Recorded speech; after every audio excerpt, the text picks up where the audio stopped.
আজ থেকে ৩ দাবিতে প্রাথমিক শিক্ষকদের অনির্দিষ্টকালে কর্মবিরতি, পাঠদান ব্যাহত হলে ব্যবস্থা, হুঁশিয়ারি উপদেষ্টার।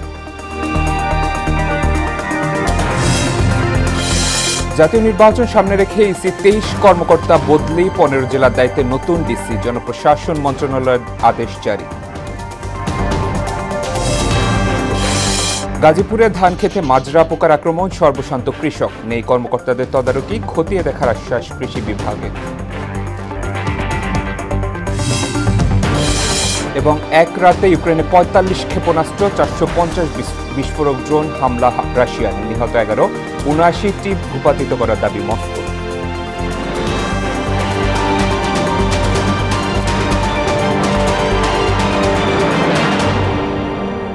আসসালামু আলাইকুম, সবাইকে মোহনা সংবাদে স্বাগত। শুনছিলেন শিরোনাম, পুরো সংবাদের সঙ্গে আছি শেখ সাব্বির হোসেন।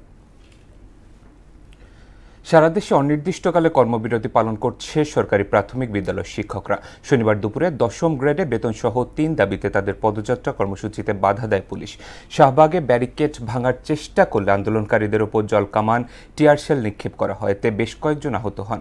দাবি আদায় না হওয়া পর্যন্ত আন্দোলন চালিয়ে যাওয়ার হুঁশিয়ারি দেন শিক্ষকরা। এদিকে প্রাথমিক ও গণশিক্ষা উপদেষ্টা বলেন, সহকারী শিক্ষকদের ১০ম গ্রেড চাওয়া অযৌক্তিক। তাদের আন্দোলনে পড়াশোনার ক্ষতি হলে কঠোর ব্যবস্থা নেওয়া হবে। মেজবা রহমানের রিপোর্ট। পূর্ব ঘোষণা অনুযায়ী ১০ম গ্রেডে বেতন সহ ৩ দফা দাবিতে লাগাতার অবস্থান কর্মসূচি করেন সরকারি প্রাথমিক বিদ্যালয়ের সহকারী শিক্ষকরা। শনিবার সকাল থেকে কেন্দ্রীয় শহীদ মিনারে কর্মসূচি পালন করেন তারা। ১০ম গ্রেডে বেতন নির্ধারণ, উচ্চতর গ্রেড সমস্যার সমাধান ও শতভাগ বিভাগীয় পদোন্নতি বাস্তবায়নের দাবি জানান শিক্ষকরা।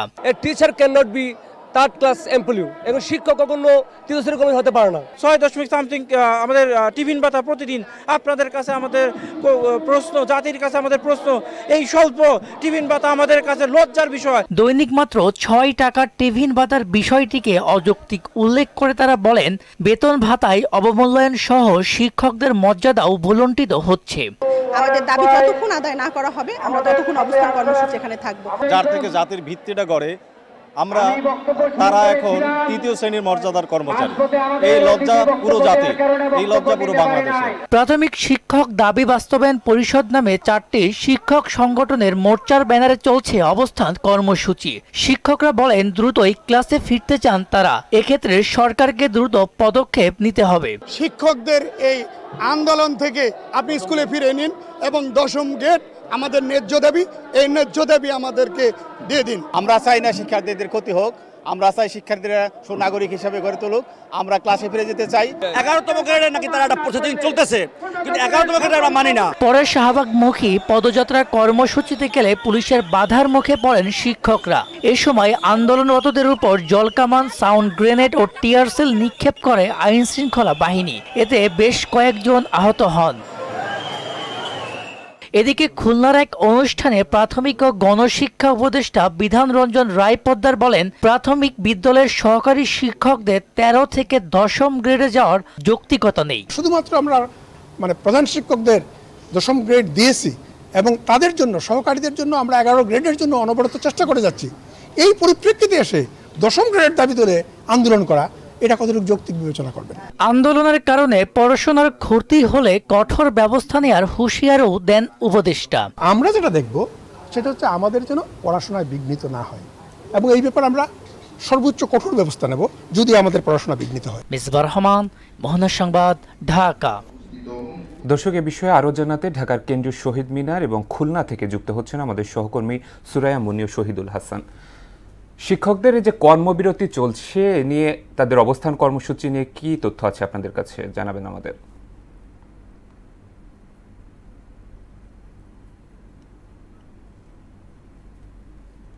সাব্বির, আপনি হয়তো জেনে থাকবেন, আমি এখন আছি কেন্দ্রীয় শহীদ মিনারে। এখানে আপনি দেখতে পাচ্ছেন যে বেশ কিছু শিক্ষক তাদের দাবি দেওয়া নিয়ে, ৩ দফা দাবি নিয়ে তারা সমবেত হয়েছেন। তাদের এই দাবিগুলো হচ্ছে খুবই যৌক্তিক তাদের মতে। তবে গতকাল শনিবার বিকেলে রাজধানী কেন্দ্রীয় শহীদ মিনারে সহকারী শিক্ষকরা অবস্থান নেন এবং ৩ দফা দাবিতে মিছিল শুরু করে। এই মিছিলে একের পর এক কিছু গ্রেনেড হামলা, তারপরে জল কামান, লাঠিচার্জ করে। শিক্ষকদের অভিযোগ ছিল শান্তিপূর্ণ কার্যক্রম চলাকালীন তাদের ওপর পুলিশের আক্রমণ করেছে। তো এতে বেশ কয়েকজন শিক্ষার্থী আহত হয়েছে, বেশ কয়েকজন শিক্ষক আহত হয়েছেন এবং তাদের খুব যে তারা অনির্দিষ্টকালের জন্য কর্মবিরতির ডাক দিয়েছেন। তারপরে ওনারা জানান যে রোববার থেকে সারা দেশে কার্যক্রম শুরু হবে। তাদের 3টি দাবি ছিল, দাবিগুলো আমি আপনাকে জানিয়ে দিচ্ছি। দাবিগুলো ছিল হচ্ছে বেতন ভাতা, 10ম গ্রেডে উন্নীতকরণ, 10 বছর এবং 16 বছর চাকরি পূর্তি হলে উচ্চতর গ্রেড প্রদান সংক্রান্ত জটিলতা ও সমস্যার সমাধান এ বিষয়ে, এবং আরেকটি দাবি হয়েছে সহকারী শিক্ষকদের জন্য শতভাগ বিভাগীয় পদোন্নতির নিশ্চয়তা দিতে হবে। তো সরকার এ নিয়ে যেটা জানিয়েছেন সেটা হচ্ছে প্রাথমিক ও গণশিক্ষা মন্ত্রণালয় থেকে যেটা জানানো হয়েছে সেটা তাদের শিক্ষকদের বেতন এবং গ্রেড উন্নীত করেছে, কিন্তু সহকারী শিক্ষকরা এখনও দাবি পূরণ না হওয়ায় বঞ্চিত রয়েছেন, যা আন্দোলন এক বড় কারণ। কিন্তু শিক্ষকরা বলছেন এই দাবিগুলো শুধুমাত্র বেতনের বিষয় না, পেশাগত মর্যাদা, ভালো পরিবেশ এবং প্রারম্ভিক শিক্ষার মান তাদের জোরদার করার জন্য জরুরি। এদিকে কর্মবিরতির কারণে শিক্ষার্থীদের ক্লাস, স্কুল কার্যক্রম, প্রাথমিক স্তরের শিক্ষা কার্যক্রমও প্রভাব পড়ছে। এমনকি প্রাথমিক শিক্ষকরা ক্লাসে যাবেন, আজ থেকে তারা যে ধর্মঘটের ডাক দিয়েছেন, কিন্তু তারা যে ক্লাসে যাবেন কিন্তু তারপরেও দেখা যাবে যে তারা ক্লাস করবেন না। শিক্ষার্থীরা স্কুলে আসলেও, বিদ্যালয়ে আসলেও দেখা যাবে যে তারা ক্লাস নেবেন না। তো এই নিয়ে সারা দেশে যে একটা ধর্মঘট পালন করছেন, তো এই নিয়ে আমি হচ্ছে সারা দেশের কার্যক্রম জানার জন্য আমাদের সহকর্মী, খুলনার সহকর্মী, ওনার কাছে যাচ্ছি। উনি আমাদেরকে জানাবেন যে খুলনায় সর্বশেষ পরিস্থিতি কি এই নিয়ে। শহীদুল।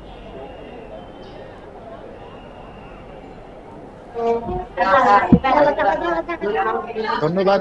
খুলনার আপনারা যেটা শুনছিলেন যে সারা বাংলাদেশে সহকারী শিক্ষকদের যে ধর্মঘট চলছে, কিন্তু খুলনার চিত্রটা একটু ভিন্ন। কারণ খুলনার যে শিক্ষক নেতৃবৃন্দ রয়েছে, আমরা তাদের সাথে আলাপ করেছি এবং তারা বলছে যে এই যে ঢাকায় যে ধর্মঘটের ডাক দিয়েছেন এর আহ্বায়ক শামসুদ্দিন বা ওই পরিষদটা ঐক্য পরিষদ, কিন্তু খুলনায় তারা এই ধর্মঘট পালন করছেন না। খুলনার যে নেতৃবৃন্দ আছে তারা বলছেন যে আমাদের একটা দাবি ছিল যে 11তম গ্রেডে আমাদের বেতন, সহকারী শিক্ষকদের বেতন উন্নীত করা, আর সেই দাবিতে তারা আছেন। এবং তারা বলছেন যে আগামী তাদের যে কর্মসূচি দিয়েছিলেন, আমাদেরকে জানিয়েছেন, সেই কর্মসূচিতে আগামী 14-15 নভেম্বর যদি তাদের এই দাবিগুলি না মানে সেক্ষেত্রে তারা পরবর্তীতে পরীক্ষা বর্জন সহ, আগামী যে বার্ষিক পরীক্ষা আছে পরীক্ষা বর্জন সহ বিভিন্ন ক্লাস বর্জনে তারা যাবে। তো আমরা যেটা খুলনার যে চিত্রটা দেখছি যে এই মুহূর্তে যে খুলনায় কোনো স্কুলের সহকারী শিক্ষকরা তারা এই ধর্মঘটে অংশগ্রহণ করছে না, মানে তারা এই কর্মসূচির সাথে একত্রতা ঘোষণা করছে না। তো এই বিষয়ে জানতে চাইলে এখানে যে মহানগরের সভাপতি আছেন আনিসুজ্জামান, তিনি জানান যে আমাদের যে কেন্দ্রীয় আহ্বায়ক আছে, কিন্তু কেন্দ্রীয় যে যুগ্ম আহ্বায়ক আছেন তিনি আলাদাভাবে খুলনায় যারা আছেন তারা আবার আলাদাভাবে এই কর্মসূচির সাথে, কেন্দ্রীয় কর্মসূচির সাথে একত্রতা ঘোষণা করেননি, যার ফলে তারা এই যে কেন্দ্রীয় কর্মসূচি ঘোষণা করা হয়েছে, যে কর্মসূচিতে তাদের 3 দফা দাবি রয়েছে, সেই দাবির মধ্যে রয়েছে তাদের বেতন গ্রেড 10ম গ্রেডে নেওয়া, এবং এখানে তাদেরকে মানে 100% বা 100% বিভাগীয় পদোন্নতি দেওয়া, আর সেই সাথে আরো একটা দাবি রয়েছে যে তাদের যে 10ম এবং 16তম বছরে উচ্চতর গ্রেডে উন্নতি করা। এই দাবিতে এখানে যারা আছেন তারাও এই দাবিতে আছেন, কিন্তু তারা বলতেছে যে আমরা 11তম গ্রেডের দাবি করেছিলাম, সেখানে হঠাৎ করে 10তম গ্রেডের দাবিতে চলে যায়, আমরা এর সাথে একত্রতা ঘোষণা করছি না।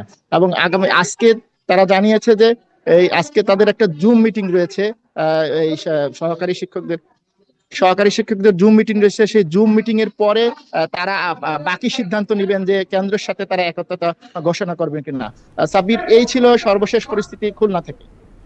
জি, মুন্নি এবং শহীদুল, আপনাদের দুজনকে অসংখ্য ধন্যবাদ।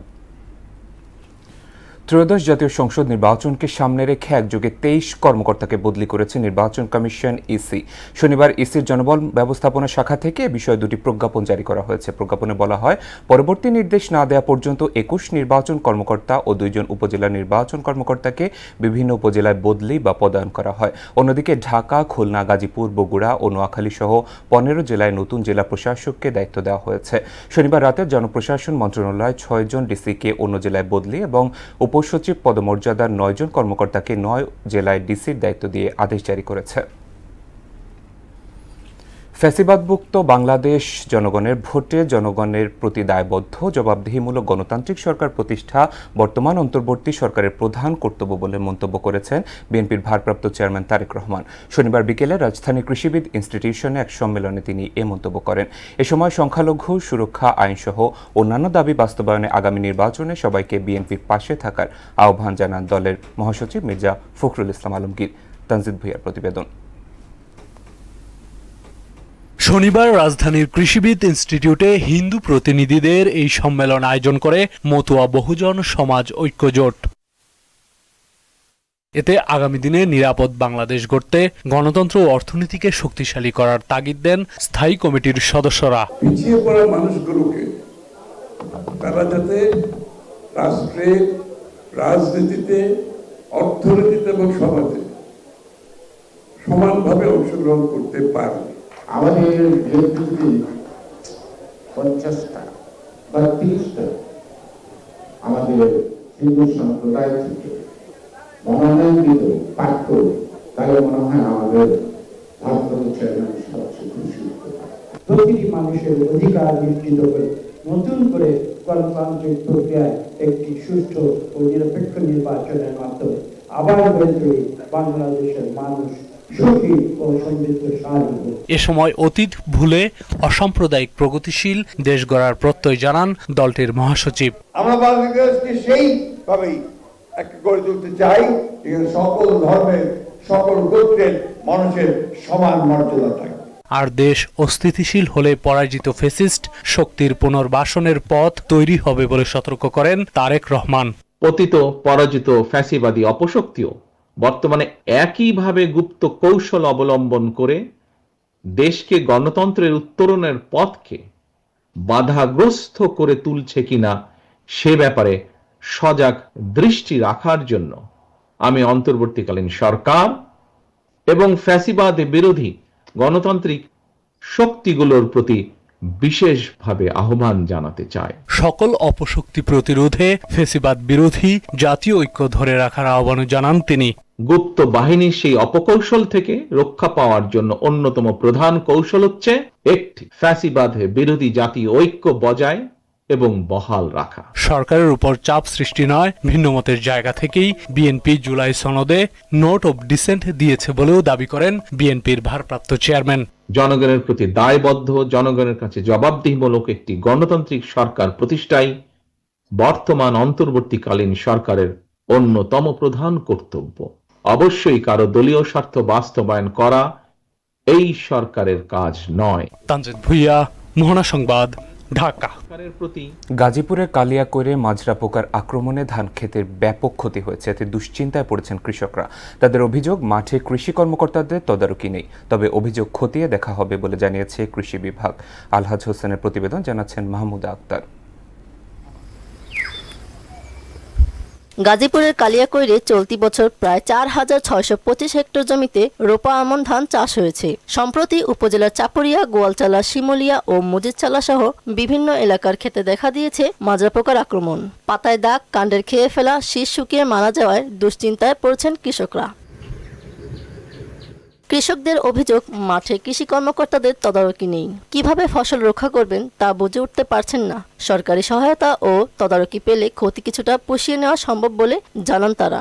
খুবই ক্ষতিগ্রস্ত, ধান লাল হয়ে গেছে, গাছের বের বিষ দিছি কিন্তু কোনো কাজই করে না। আমাদের ধান এই অবস্থা, পোকাই খাইয়া এই ধান লাল হয়ে গেছে। আমাদের একটা ফসলই আমরা কি করে খাবো? আমাকে খেতে পোকে ধরে নষ্ট করে খাই দিছে। আমরা এখন কি খামু? আর তো কোনো ফসল নাই। 5 থেকে 7 বার বীজ দেওয়ার পরেও সে পোকা মানতেছে না। ধান খালি নিঃস্ব হয়ে না হলে মারা যাইতেছে। সময় মতো কৃষি অফিসার মহোদয় যারা আছেন তারা আমাদের এই পাশে কোনো ধরনের যোগাযোগ আমাদের সাথে নেই বললেই চলে। অভিযোগ অস্বীকার করে উপজেলা কৃষি কর্মকর্তা বলেন, সব মাঠে পর্যবেক্ষণ করা সম্ভব না, কিছু মাঠে তদারকি করছেন। কৃষকের অভিযোগের ভিত্তিতে মাঠে গিয়ে পরামর্শ দেওয়া হবে বলেও জানান তিনি। ফিল্ড কর্মকর্তাদের তো সবার কাছে যাওয়ার সুযোগ নাই, সবার ফিল্ডে যাওয়ারও ওইরকম ভাবে করলেও আসলে সবার ফিল্ডে গিয়ে তো সমাধান দেওয়া আসলে একটা মানুষের পক্ষে আসলে পসিবল হয় না। সেক্ষেত্রে ওনারা হয়তো যান, তারপরেও যদি ওনাদের কোনো জায়গায় গ্যাপ থাকে আমাদের কৃষক ভাইদেরকে আমরা সবসময় অনুরোধ করি বিভিন্ন প্রোগ্রাম বিভিন্ন কিছুর মাধ্যমে যে আপনারাও আপনাদের সমস্যা নিয়ে আমাদের সাথে যোগাযোগ করবেন। তখন যদি আপনাদের কাছে পরামর্শ না পৌঁছায় তখন আমাদের কাছে অভিযোগ নেবেন, আমরা অবশ্যই এর বিরুদ্ধে ব্যবস্থা নেব। মাজরা পোকার আক্রমণে তাই এবার ফলন নিয়ে শঙ্কায় রয়েছেন কালিয়াকৈরের কৃষকরা। মাহমুদ আক্তার, মোহনা সংবাদ। বরগুনার পাথরঘাটায় বেড়ে গেছে বাসাবাড়িতে চুরির ঘটনা। দিন দুপুরে অভিনব কায়দায় চলছে চুরি। স্থানীয়দের মাঝে বিরাজ করছে আতঙ্ক। প্রশাসনের সহযোগিতা কামনা করেছেন এলাকাবাসী, আর নজরদারি বাড়ানোর কথা জানিয়েছে পুলিশ। সুমন মোল্লার প্রতিবেদন, জানাচ্ছেন সিফাত রহমান জেসি। পাথরঘাটার বিভিন্ন এলাকায় একের পর এক চুরির ঘটনায় ভয় ও আতঙ্কের দিন কাটাচ্ছেন স্থানীয়রা। স্থানীয়দের অভিযোগ, চোরের দল নিঃশব্দে দরজা খুলে অভিনব পদ্ধতিতে চুরি করছে ঘরের মূল্যবান জিনিসপত্র। এমনকি বাজারের মহিলাদের টার্গেট করে শয়তানের নিঃশ্বাস নামক চেতনানাশক প্রয়োগ করে স্বর্ণ ও নগদ টাকা হাতিয়ে নেওয়ার ঘটনাও ঘটছে। সিসি ক্যামেরায় এসব ঘটনার ভিডিও ধরা পড়লেও চক্রগুলো এখনো ধরাছোঁয়ার বাইরে। দিনের বেলায়ও তালা কেটে লুটপাটের ঘটনা ঘটছে প্রকাশ্যে। এক রাতে 8 থেকে 10টি ঘরে চুরি এখন নিত্য ঘটনা। স্থানীয়দের অভিযোগ, প্রশাসনের যথাযথ নজরদারির অভাবে ঘটছে এমন ঘটনা। হঠাৎ আমার জীবনে 70 বছরে এরকম চুরি আমি দেখিনি কোনো সময়। আমার ঘরের ভিতরে যত মাল জিনিস আছে সব নিচে ডয়ার ওই ঘরের বটি দিয়ে ওই এমন কাজে চাননি দিয়েছে, বটি দেখা হয়ে গেছে। কোন জায়গায় দিয়ে উঠছে আর কোন জায়গায় দিয়ে গেছে এগুলো আমরা ঠিক করতে পারবো না। আর এই যে ঘুম থেকে উঠতে পারি না, আর এই যে শব্দগুলো এগুলো আমরা শুনি না। সম্প্রতি চুরির প্রবণতা বৃদ্ধির কথা স্বীকার করে পাথরঘাটা থানার ওসি জানান, চুরি নিয়ন্ত্রণে প্রশাসন তৎপর রয়েছে। আমরা খুব চেষ্টা করতেছি নিয়ন্ত্রণ করার জন্য। চুরি মাঝখানে বেশ কিছুদিন বন্ধ ছিল, আবার ইদানিং দেখা যাচ্ছে। তো আমরা চেষ্টা করতেছি চোরদেরকে আইনের আওতায় আনার জন্য। বেশ কিছু চুরি ঘটনা ঘটছিল, আমরা মামলা নিয়েছি, চোরদেরকে গ্রেফতার করেছি। এলাকাবাসীর জানমাল রক্ষায় প্রশাসন আরো বেশি কার্যকর ভূমিকা রাখবে এমন প্রত্যাশা তাদের। সিফাত রহমান জেসি, মোহনা সংবাদ। এবার সারা দেশে অনুষ্ঠিত সভা সমাবেশ নিয়ে প্রতিনিধিদের তথ্যচিত্রের ডেস্ক রিপোর্ট। রাজশাহীতে উদযাপিত হলো বাংলাদেশ আইডিইবির 55তম প্রতিষ্ঠা বার্ষিকী ও গণপ্রকৌশল দিবস। ফরিদপুর 3 আসনের বিএনপির মনোনীত প্রার্থী চৌধুরী নায়াব ইউসুফ নির্বাচনী প্রচারণা চালিয়েছেন। ময়মনসিংহে এনআরবি ইসলামী লাইফ ইন্স্যুরেন্স পিএলসি এর বিভাগীয় সম্মেলন অনুষ্ঠিত হয়েছে। ঈশ্বরদীতে জাতীয় বিপ্লব ও সংহতি দিবসে আলোচনা সভা ও কর্মী সমাবেশ অনুষ্ঠিত হয়। জাতীয় বিপ্লব সংহতি দিবস উদযাপন করেছে ভালুকা উপজেলা বিএনপি। আলোকবর্তিকা ফাউন্ডেশনের আয়োজনে পঞ্চগড়ের দেবীগঞ্জে 20,000 মানুষের কণ্ঠে পবিত্র গীতা পাঠ। ব্রেকিং দ্য সাইলেন্সের আয়োজনে সাতক্ষীরায় উপকূলীয় শিশুদের সুরক্ষায় বিভিন্ন রকমের খেলা অনুষ্ঠিত হয়েছে। খাগড়াছড়ি জেলার মহালছড়ি বাজারে অগ্নিকাণ্ডে ক্ষতিগ্রস্তদের মাঝে জেলা জামায়াতের পক্ষ থেকে আর্থিক সহায়তা প্রদান করা হয়েছে। নারায়ণগঞ্জের 2,500 জাতীয় বিপ্লব ও সংহতি দিবসে বিএনপি র্যালি অনুষ্ঠিত হয়। নরসিংদীর মাধবদীতে বাংলাদেশ কিন্ডারগার্টেন অ্যাসোসিয়েশনের উদ্যোগে কৃতি শিক্ষার্থীদের মধ্যে বৃত্তি প্রদান করা হয়। চাঁদপুরে কৃষকদের মাঝে বিনামূল্যে বীজ এবং রাসায়নিক সার বিতরণ কর্মসূচির উদ্বোধন অনুষ্ঠিত হয়েছে। মুন্সিগঞ্জে বজ্রযোগিনী জয়কালী উচ্চ বিদ্যালয়ে প্রাক্তন ছাত্র ও অভিভাবক ফোরামের ত্রিবার্ষিক সম্মেলন অনুষ্ঠিত হয়েছে। সিরাজগঞ্জের তারাশে ধর্মীয় প্রতিষ্ঠানগুলোর লিজকৃত পুকুর দখল চেষ্টার প্রতিবাদে হিন্দু মুসলিম সম্প্রদায় ঐক্যবদ্ধভাবে মানববন্ধন করেছে। ভোলার চরফেশনের দক্ষিণ আইচায় 4 বারের পুরস্কারপ্রাপ্ত নারী উদ্যোক্তার অফিস ভাঙচুর ও শোরুম লুটপাটের প্রতিবাদে সংবাদ সম্মেলন অনুষ্ঠিত হয়েছে। নওগাঁ নিয়ামতপুর উপজেলার বরেন্দ্র বাজারে বিএনপির গণসংযোগ কর্মসূচি অনুষ্ঠিত হয়েছে। দিনাজপুরে গণ অধিকার পরিষদের কেন্দ্রীয় সভাপতি নুরুল হক নুরুর নেতৃত্বে গণসমাবেশ অনুষ্ঠিত হয়। সিফাত রহমান জেসি, মোহনা সংবাদ। ভারোত্তোলন সৌদি আরবের রিয়াদে চলছে ইসলামিক সলিডারিটি গেমস। মেয়েদের ভারোত্তোলন 53 কেজি ওজন শ্রেণীতে ব্রোঞ্জ পদক জিতেছেন বাংলাদেশের মার্জিয়া আক্তার ইকরা। স্ন্যাচ এবং ক্লিন অ্যান্ড জার্ক মিলিয়ে ইকরা 163 কেজি ভার তুলে এই পদক অর্জন করেছেন। 53 কেজিতে 8 জন নারী ভারোত্তোলক প্রতিযোগিতায় অংশগ্রহণ করেন। এর মধ্যে তুরস্কের কানসেল সর্বোচ্চ 188 কেজি তুলে স্বর্ণ জেতেন। ইন্দোনেশিয়ার বাসলেইলা 174 কেজি উঠে রৌপ্য পদক পান। আর অন্যদিকে আজারবাইজান সেইজান ইকরার চেয়ে 4 কেজি কম তুলে চতুর্থ হন। দর্শক, এই পর্যায়ে জানিয়ে দিচ্ছি আজকের সংবাদপত্রের গুরুত্বপূর্ণ শিরোনামগুলো।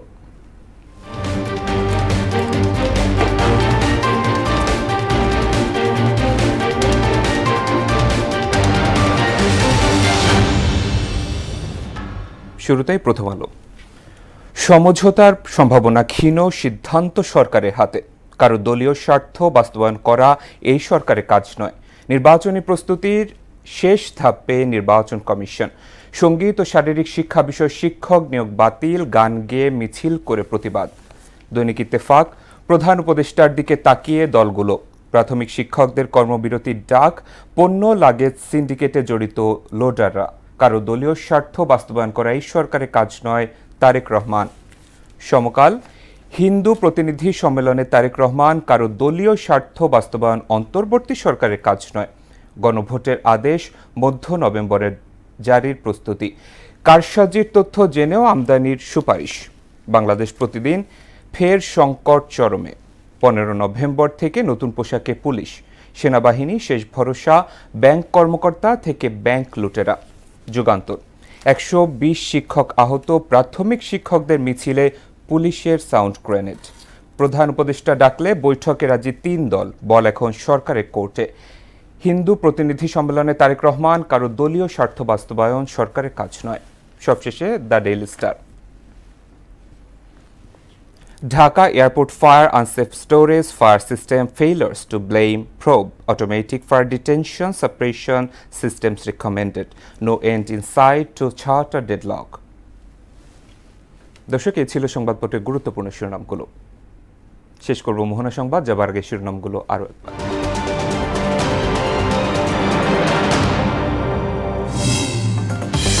আজ থেকে 3 দাবিতে প্রাথমিক শিক্ষকদের অনির্দিষ্টকালে কর্মবিরতি, পাঠদান ব্যাহত হলে ব্যবস্থা, হুঁশিয়ারি উপদেষ্টার।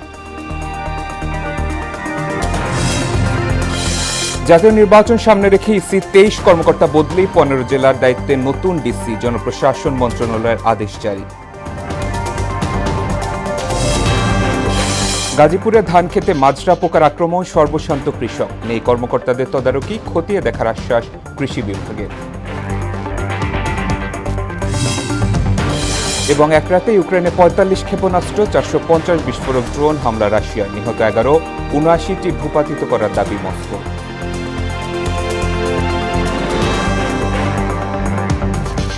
দর্শক, এই ছিল মোহনা সংবাদে। পরবর্তী সংবাদ দুপুর 1টায়। এর আগে সকাল 11টায় দেখবেন সংবাদ এক নজরে। মোহনার সবশেষ খবর জানতে ভিজিট করুন www.mohana.tv। সংবাদ দেখতে পারেন মোহনার ফেসবুক এবং ইউটিউবে। এতক্ষণ সঙ্গে থাকার জন্য ধন্যবাদ সবাইকে।